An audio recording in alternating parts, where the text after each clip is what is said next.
आज माता पिता है ना, गुरुकुल की पढ़ाई नहीं करवा रहा है बल्कि स्कूल की पढ़ाई करवा रहे। किस लिए?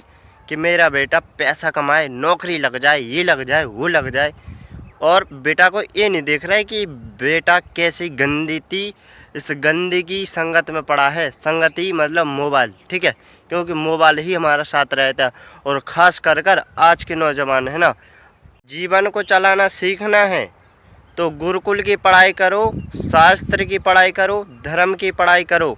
और पैसा कमाना सीखना है तो स्कूलों में डिग्रियों में पैसा बिगाड़ते रहो, कुछ बदलाव करने वाले नहीं, बस पैसा ही दिखाई देगा और कुछ दिखाई नहीं देगा।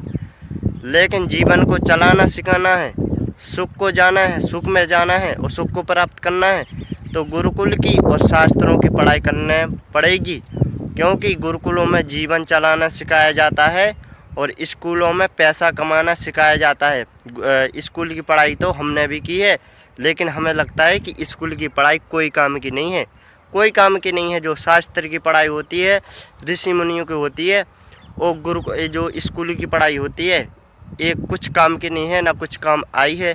बस जो सीखे थे पहले थोड़ी स्कूल की कर लो, बाद में गुरुकुल शास्त्र की करो। जहाँ हमें जीवन चलाना सिखाया जाता है हमें वहाँ पढ़ाई अवश्य करना चाहिए।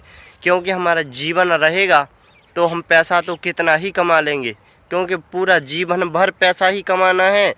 अगर हमने जीवन को चलाना नहीं सिखा पाया तो हमारा मतलब मानव बनने का और पशु और मानव में कोई अंतर नहीं रहा। इसलिए हम यही कहते हैं कि पहले अपने गुरुकुल को और शास्त्रों की पढ़ाई पढ़ो। क्योंकि पहली बात तो कुछ लोग ऐसे नहीं पढ़ पाए क्योंकि इन पाखंडियों ने अन्याय किया। बोल रहे बोलते रहेंगे फिर भी बोल रहे, क्योंकि पाखंडी अधिक ज्ञान वाले अपने जाल में फंसाते हैं। इन मोबाइल के गुलाम बन जाते, इस मोबाइल को गलत तरीके से यूज करते और इसको गलत तरीके से यूज करके इसको देख देख के कुकर्म करते हैं। जब कुकर्म करते इनका कुल का नाश होता है और कुल के साथ उसको नहीं बोलेंगे लोग कि इसने कुल में कलंकित लगा दिया। तो जैसे कहीं नहीं सुनते कि अगर कोई ऐसे केस होते हैं ना कि उसने कहते कि उसने कुल में कलंकित लगा दिया है। अगर कोई अनजाति में कुछ मतलब ऐसा हो जाए तो उसको लोग बोलते हैं कि उसने कुल में कलंकित लगा दिया। लेकिन उसको नहीं बोलेंगे कि जो मोबाइल गलत तरीके से यूज कर रहा है उसको नहीं बोलेंगे कि एक कुल में कलंकित कर रहा है। क्योंकि जो मोबाइल गलत यूज करते हैं कुल को कलंकित करते हैं और अपने परिवार के साथ अपने गाँव अपने परिवार को तो करते ही हैं, लेकिन साथ साथ में देश को भी, क्योंकि देश परिवार के समान होता है। ये हम हर वीडियो में बोलते हैं। अब लोग सोचेंगे कि ये गोविंद ज्ञान देते, भाई ज्ञान नहीं है ये, ज्ञान पर मत लेना। क्योंकि ये हम जो ज्ञान है ना ये बड़े लोगों को, क्योंकि जो नशा करते हैं वो नशा तो करेगा और जो मनमानी कर्म करता है ना वो मनमानी कर्म भी करेगा। और आज हम बताते पूरी सच्चाई, आज माता पिता की सच्चाई क्या है। आज जो भी जो बीमारियाँ, सुख और दुख, जो दुख आ रहे ना, कभी सुख शांति। पहली बात समझ लो कि जिस घर में जीव हत्या होती है, चाहे पशु पक्षी चाहे जीव हत्या मतलब जीव, और जीव हत्या होती है उसमें सुख शांति तो कभी होने वाली नहीं है। बल्कि हम ये अपने मुंह से बोल नहीं कर रहे, ये शास्त्र धर्म कहता है, उन्हीं की बातें हम इस वीडियो में लगा रहे हैं।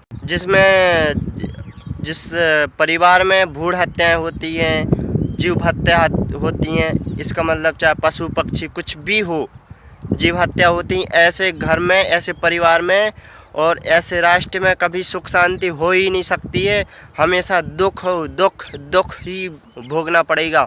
और सुख का मतलब होता है स्वर्ग और दुख का मतलब होता है नर्क। स्वर्ग और नर्क यहीं है, यहीं, ऊपर नहीं है भाई, ऊपर के इंतज़ार मत करो, यहीं है सब। क्योंकि जो नशा करता है वो नशा करेगा, मनमानी के कर्म करेगा। हम ना उसके ऊपर वीडियो बनाते और हम सिर्फ और सिर्फ इसलिए बनाते हैं कि जो हमारे एज के हैं, हमारी उम्र के हैं, अगर इनको अच्छी सलाह मिल जाए तो हो सकता है अपने जीवन में कुछ बदलाव कर सकते हैं। ऐसा बदलाव कि हमारे समाज की उन्नति हो, हमारे देश की उन्नति हो। देश की तो बहुत बड़ी दूर की बात है। और देखो अभी तो एक जो बुंदेलखंड, अब हम उनकी बात नहीं कर रहे क्योंकि वो बड़े आदमी के बड़े काम रहते हैं। क्योंकि माता पिता सपना सजा लेते हैं कि अंतिम सांस में जब वृद्धावस्था आएगी तो ये मेरा सहारा बनेगा। और आज के माता पिता तो खास कर महामूर्खता ले आ रहे। कैसे ले आ रहे कि आज बच्चे हैं ना, बच्चे उनको संस्कार तो दे नहीं रहे बल्कि उनको केक काटना सिखा रहे। ये कौन सा धर्म में आता है केक काटना? एक क्या करेंगे, उसको केक रखेंगे उसके आगे, उसके 4 टुकड़ा करते ऐसे और ऐसे, ठीक है। जब इतना करने के बाद उसको फिर बोले हैप्पी बर्थडे टू यू। अब बच्चे को कुछ समझ में नहीं आया है कि ये बोल के आ रहा है। माता पिता बोले हैप्पी बर्थडे टू यू, ताली बजा रहे। ऐसी ऐसी मूर्खता। आज के दिन ये माता पिता बच्चों का बर्थडे मना रहे हैं ना, कल के दिन यही बच्चे माता पिता का बर्थडे मनाएंगे, यही देखने को आएगा। फिर बोलेंगे कि मेरा बेटा तो ऐसा हो गया है। बेटा को हुआ नहीं, वो किया है बेटा को। और किसने किया है? कि खुद ने किया है, खुद ने। आज केक काटना सिखाया, कल के दिन यही बच्चे माँ बाप को काटेंगे, माता पिता को काटेंगे। कैसे काटेंगे? कि घर से बाहर भगाएंगे, क्योंकि इनको संस्कार तो दे नहीं रहे बल्कि इनको मूर्खता। ये विदेशी लोग हैं ना, ये तो वैसे ही अपनी संस्कृति को बिगाड़ने चाह रहे, फिर भी उसी में फंसे, फिर भी वही सिखा रहे हैं। जो नए नए बच्चे हैं उनको उनको ईश्वर की लगन लगाओ, उनको ऐसा कुछ सिखाओ, वो अपने ऋषि मुनियों की, अपने धर्म की वो सिखाओ। लेकिन ये केक काटना क्यों सिखा रहे? और ये बात हर माता पिता को बुरी लगेगी। जिसको लगना हो लग जाए, जो सच्चाई है सच्चाई बताएंगे। और जितने जी बच्चों पर गलती होती हैं, खास कर आज माता पिता में दिखाई दे रहे हैं बल्कि बच्चों में नहीं दिखाई दे रहे हैं। और माता ही पिता गलती करते हैं, इसलिए बच्चे ऐसा ही प्रभाव पड़ता है। ऐसा भी नहीं कह सकते कि जिसके माता पिता जैसे माता पिता होंगे और वैसे ही उनके बच्चे भी होंगे, ऐसा भी नहीं है, क्योंकि वो संगति से भी हो जाता है। बच्चे संगति में, हम भी कहीं एक दिन था कि संगति में बिगड़ गए थे, लेकिन बिगड़े थे ऐसे कि हमें तो एक तो छोटे से लगन है तो हम जल्दी संभल गए। अब तो संभल गए, अब तो ऐसे संभल गए कि अब बात ये अलग है। परमात्मा की और ईश्वर की बहुत कृपा हो गई है कि बस ईश्वर से याद ना करना पड़ेगी कि ईश्वर ऐसी रास्ता दिखा दो। पिछली वीडियो बनाई थी, उसमें बहुत कमेंट आए थे, बहुत अच्छे कमेंट आए थे। और हमारा मतलब यही, हमारा मकसद यही है और हमारा कर्तव्य यही है कि जो नए नए नौजवान हैं इनको हम वैदिक धर्म आर्य इनको शिक्षा दिलाएंगे। इनको बस हमारी जिम्मेदारी इतनी है कि हाथ पकड़ के इनको उठाना है। और हम कोई, क्योंकि हम विद्वान तो हैं नहीं, ज्ञान वाले हैं नहीं, हम तो एक छोटे से पार्ट हैं जो कि अलग से जैसे बड़े बड़े विद्वान, हम तो एक छोटे से पार्ट हैं, ठीक है। तो हमें इनको उठाना है और हो सकता है अगर जो चाहे तो उनको संस्कृति से लगाव करवाएंगे और वैदिक धर्म को आगे बढ़ाएंगे, वैदिक धर्म का। और फिर देखो ऐसा भी है कि कहते हैं जैसी जिसकी करनी वैसी भरनी, यही का कर्म यही भोगना पड़ेगा, दूसरा नहीं।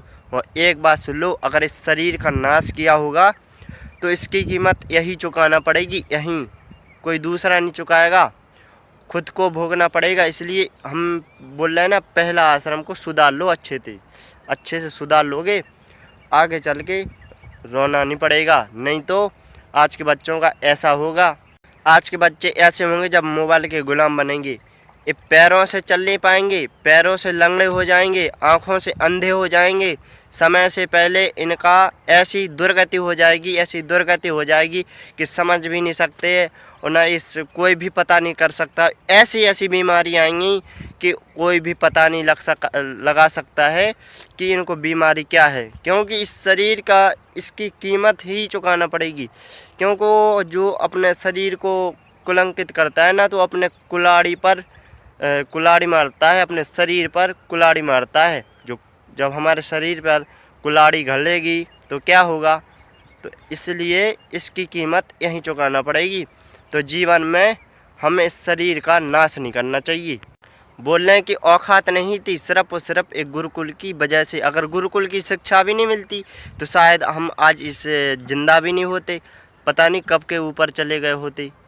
गुरु की शिक्षा मिली, गुरुकुल की शिक्षा मिली, वहाँ से हमने जीवन को श्रेष्ठ बनाया और आज जो प्राप्त कर रहे हैं सिर्फ गुरु की और गुरुकुल की शिक्षा की।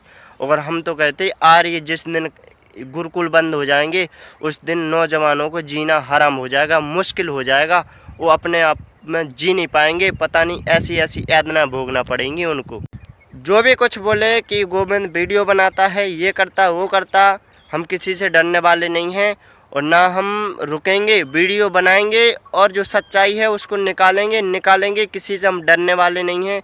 नहीं कोई कहे कि तुम्हारा ये लड़का ऐसा, हम किसी से डरने वाले नहीं हैं।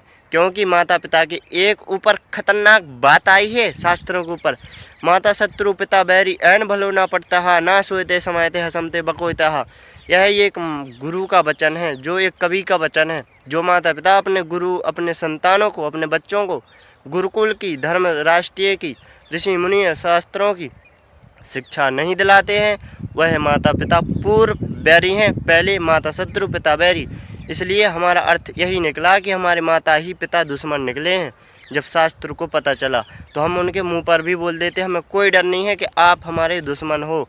जब कुछ जैसे अनजाने में कुछ गलती हुई तो उनको जवाब, लेकिन हाँ अंतिम में कहते हैं माता पिता से बढ़कर कभी नहीं हो सकते हैं। क्योंकि लेकिन माता पिता को इस सीखना चाहिए कि जीवन को चलाना कैसे है। क्योंकि माता पिता का ही देखो, कहा जाता है कि जो शक्तियाँ, अब हम बात करते पति पत्नी की, जो कहा जाता है कि जो नारी के अंदर शक्तियाँ आती हैं वो पति के ही वजह से आती हैं। अगर पति के ही शक्तियाँ बिगड़ जाएं, जो शक्तियाँ पति की शक्तियाँ हैं वो बिगड़ जाएं, तो फिर नारी का क्या होगा? नारी तो बर्बाद होगी और जो ज्ञान वाले हैं वो भी बर्बाद होंगे, तो दोनों बर्बाद होंगे। नॉर्मल सी बात है। तो ज़रूरी दोनों को है कि दोनों के अंदर ज्ञान होना चाहिए, दोनों के अंदर शुद्धि बुद्धि सब होना चाहिए बरोबर। क्योंकि जो जैसा पति कहेगा वैसा ही, अगर पति की वही बात मानना चाहिए, हम तो कहते हैं वही बात मानना चाहिए, वही सत्य है। जो सत्य है, जो गलत है वो गलत ही रहेगी। ऐसा नहीं है कि पति की हर बात मानना चाहिए।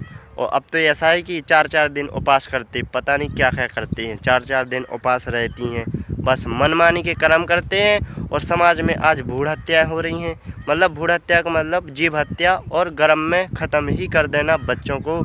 इसलिए ये कहना था ना लगाओ ना बाँस ना बजे बाँसुरी, ऐसा कर्म मत करो। वो कर्म वही रुकेंगे, क्योंकि जिनको वो जो श्रेष्ठ है और जिनको गुरुकुल की शिक्षा मिली वही श्रेष्ठ बन सकते, बल्कि और कोई नहीं बन सकता है। क्योंकि जो गुरुकुल की शिक्षा है ना, हर किसी की बस की बात नहीं है पाना और ग्रहण करना। क्यों कि हम 5-5 दिन भूखे प्यासे भी मरे हैं ट्रेन में भूखे प्यासे, और घर को छोड़े और खाना भी नहीं खाया, और पैसा रहे चाहे ना रहे, लेकिन हमने घूमा है, हर जगह घूमा है। ऐसा कोई भी दिशा नहीं रह गई है कि जहां हम घूम के नहीं आए हैं। उत्तर पूर्व पश्चिम चारों दिशाओं में हमने घूम लिया है। किस वजह से? इसी वजह से जीवन श्रेष्ठ बनाना है, कुछ भी हो जाए जीवन को श्रेष्ठ बनाना है तो पहले घूमना पड़ेगा। ऐसे ही स्वामी महर्षि दयानंद सरस्वती थे, उनने पहले घूमा है, हर जगहों को पहले जगाया है, विश्व को जगाया है। इसके बाद हमारा देश आज़ाद होगा, और आज़ाद की वजह से आज हम एक वीडियो को बना रहे हैं। तो श्रेष्ठ बनने की कामना करें। और वीडियो का विषय ये था। अब वीडियो पता नहीं आएगी कि नहीं आएगी, हम तो वीडियो बनाते रहेंगे, हम पीछे हटने वाले नहीं हैं। कोई सोचे कि ये ऐसा बोल रहा है वैसा, हम किसी से गलत नहीं बोल रहे हैं, और जो सच्चाई है उसको निकालेंगे। तो आज की वीडियो में इतना ही। आप सबको हाथ जोड़ के नमस्ते।